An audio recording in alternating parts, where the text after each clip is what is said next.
छंडिडोर असील के सर पर कुछ पर बरहे होते हैं जो कि अलग नजर आते हैं।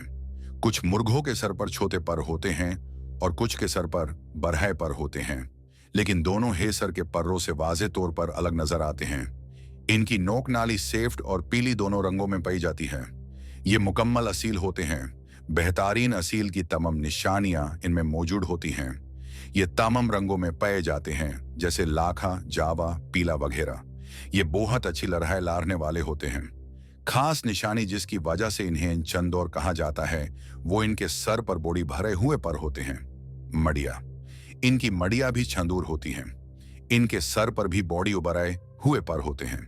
मदिया भी हर रंग में पाई जाती हैं।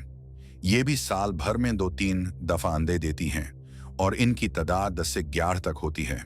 तियाले रंग की एक चिरहिया जिसका रंग जमीन के रंग से मिलता है। जमीन पर बैठी हुई कभी कबर नजर नहीं आती। ये भी अंडे जमीन पर देती है। इसके सर पर भी पर्रों की बॉडी होती है। इसको चांडोर कहते हैं। शायद इस निस्बत से असील मुर्गों को जिनके सर पर बॉडी नुमा पर होते हैं, उन्हें चांडोर असील कहा जाता है।